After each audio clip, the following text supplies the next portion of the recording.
For the month of March, KGET and Studio 17 are celebrating remarkable women here in Kern County, thanks to our sponsor, Rodriguez and Associates. And I'm here with one of their attorneys, Danay Gonzalez. Thank you for having us today, Danay. Thank you for having me. Okay, so you are in a job that's typically in a male-dominated field. So what made you want to be an attorney? So it's actually kind of crazy, but I grew up in Lamont. It's a heavily populated area with a lot of immigrants, and my grandparents and my mom also immigrants. And so I just grew up with this fear of being taken either by immigration or the police, even though I was born here in the United States and my dad was also born here. But I think it was just this idea that, as kids, you heard about it and you just thought that that would happen one day. And eventually I learned that, that's not something that I had to worry about. But then it clicked, it still meant that a lot of my friends had to deal with that. And so I just knew I wanted to do something to help people and people like my friends.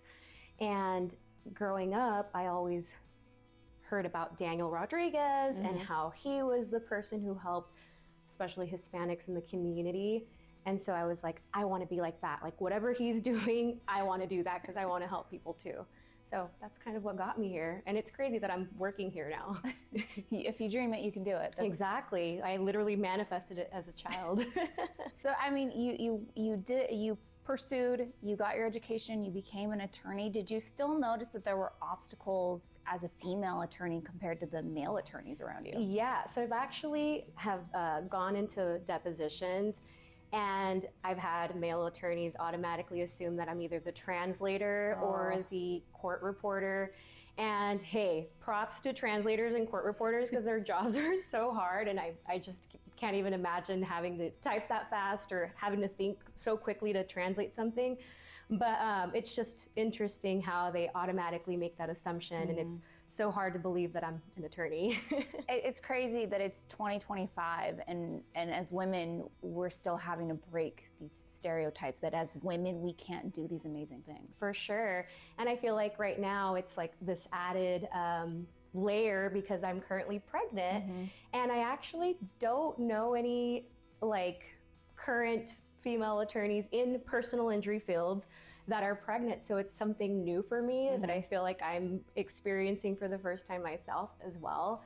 And so I do definitely want to try to find someone out there who's experienced this to kind of get their take on it, because it's interesting. But I mean, I feel like it's something new, and we're getting through it together, my baby and I. I hate that this is still a conversation, because when you talk to men, no matter their field, they don't go, well, what about the baby? Or what about your kids at home? But as working moms, we get that all day long. Who's with your kids? Right. And no men get asked that question. Yeah. The first thing I get asked is well, who's going to take care of your baby? Or how are you going to do it? And I'm like, it's going to work out. It always works out. I know it will. But yeah, I'm already starting to get all that planned and organized. That way it's taken care of. So as a woman in our community who's in such a prominent position, who's gone through adversity and has come out on top, how do you hope to encourage other little girls who are maybe looking up to you right now going, I can be an attorney too? Right. That's actually what motivates me and keeps me going. I constantly think about how I have to do this. I have to show that it could all be done. I could be a mom and an attorney, that I can achieve whatever goal I set my mind to. And I feel like that's always been my mentality ever since I was a little girl, and it's worked for me. So I intend on continuing with that tunnel vision of I'm gonna do it and it's gonna get done. And I feel like it's important because for me, what I needed was that type of role model in my life. And I hope to be that kind of role model for other Latinas and especially young girls. And so that's my goal. That's amazing advice. I think sometimes as young girls and as women in general, we kind of have to push out the noise around us and go after what we want. Exactly. I feel like we just have to get it done and show that it can be done, and not gatekeep, but share how we make that happen, provide mentorship, things like that, just to help one another out. Well, thank you so much for inviting us in today. It was amazing to talk to you. Thank you so much for having me.